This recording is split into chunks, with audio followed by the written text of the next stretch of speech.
Hello everyone, Shaman in here. So today I'm talking about DDoS protection solutions that you can purchase and you should purchase, and the reasons why, and some of the questions you should ask those vendors.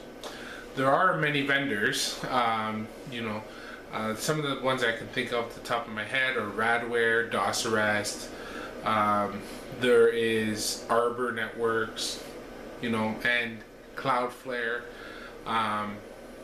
Is a quasi because they do provide DDoS solutions, but protecting against websites.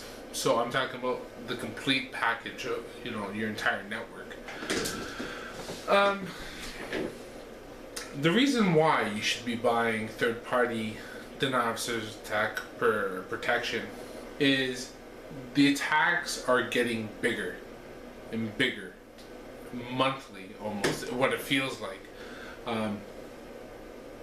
It's not uncommon to see attacks in the gigabits right now, and the reality of it is, and I already spoke about this in my last video, a lot of companies are not prepared. They have a small medium business that gets under attack with their 100 meg internet pipe, stands no chance against someone who wants to take them down.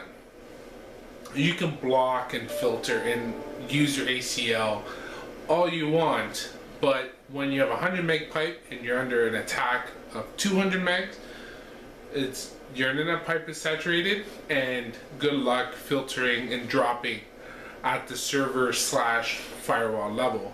It's just so inefficient. So what are your options, right? You buy bigger internet pipes, well, then the attacks are just going to take over those. Even if you doubled your 100 meg pipe to 200 meg or 400 meg, even a gig. I've seen gig internet connections get taken out in what feels like seconds with DDoS. And the thing is that these guys can go on all day, at a gig. It's not a lot of traffic. So that's the reason why I definitely recommend buying DDoS protection, either from your ISP or some other form, either a third party that uses GRE tunnels or something like that. In essence, the way that these guys work, the methodologies are the way they're configured is different, and the way that the traffic gets to certain places, depending on who's providing your service, is different. But in general, they all follow this. So there's a scrubbing center. This scrubbing center has hundreds and hundreds of gigabits of throughput, tons of throughput that can survive, transporting all of this bad traffic. Okay? So inside these pipes is all the bad traffic. Okay. And on this side is your customer. Okay? So what this guy will be called a scrubbing center. These scrubbing centers have fingerprints and special hardware on the inside to be able to support processing high amounts of data. And so say this attack was a SYN attack right now. So inside this, there'll be, an alert or a fingerprint that says, oh, SYN, right? So the SYN attack is coming. And then after that, it'll pick a mitigation.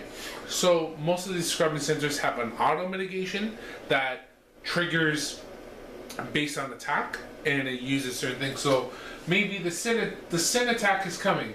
The next thing to do, send the SYN cookie. Okay, send the SYN cookie. If it's a volumetric attack, drop all the SYNs from the source addresses.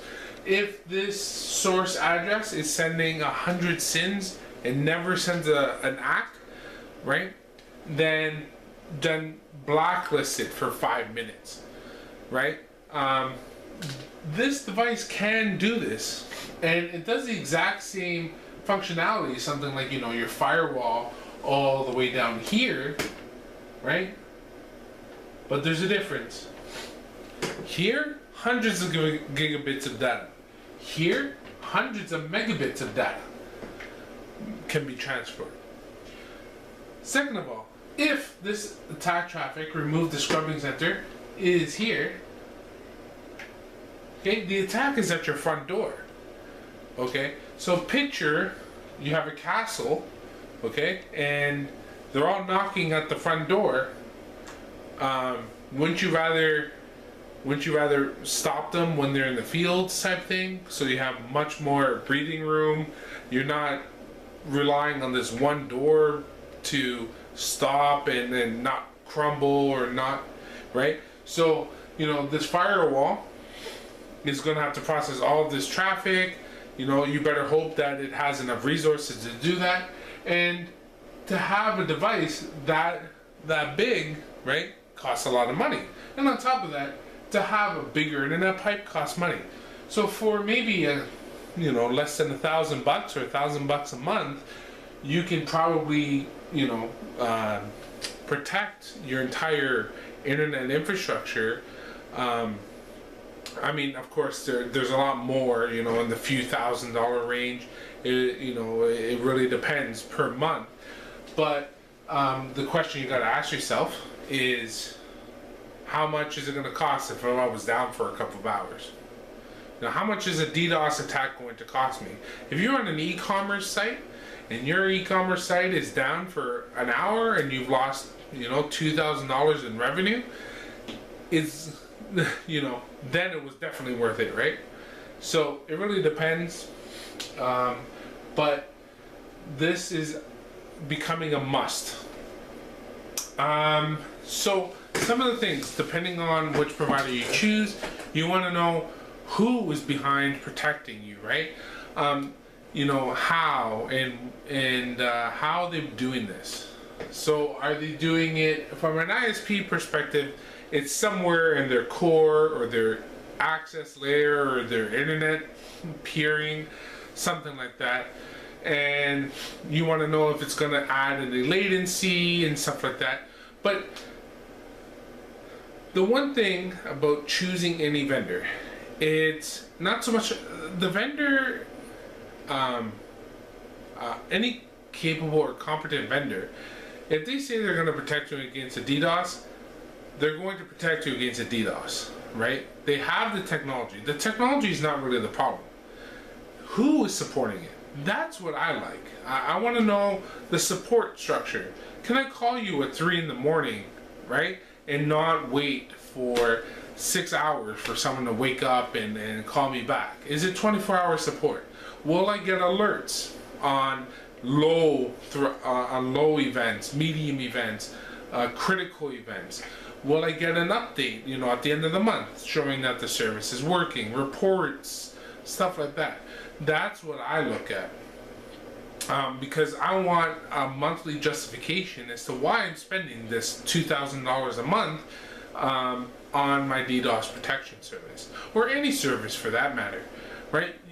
You know, with a service that's not a consumable, not something that you can touch, sometimes it gets hard to justify, or going up to like an old school business person and saying, why am I paying for this $3,000 a month DDoS protection service? You know, it's nice to be able to go up to the board and say, you know, our service, the service that we subscribe to, stopped 4 DDoS attacks against our networks, and if you take those 4, you know, we would have been down for X amount of time. It's great to help you justify when you're asking for more budget and, you know, come budget time.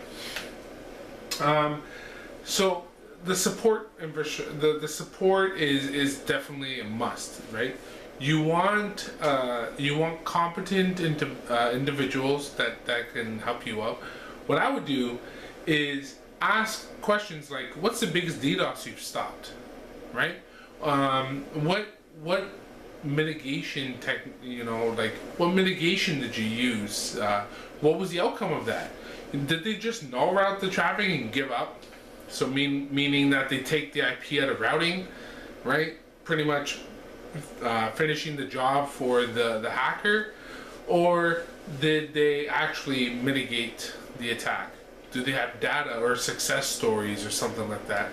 I would, in the negotiation process, sit down with one of the support engineers. I would ask to talk to a support guy, and you know, come up with a plan, you know, or have them go over the technology behind their product, right? Because although a lot of the products do the same, they still have advantages over the next.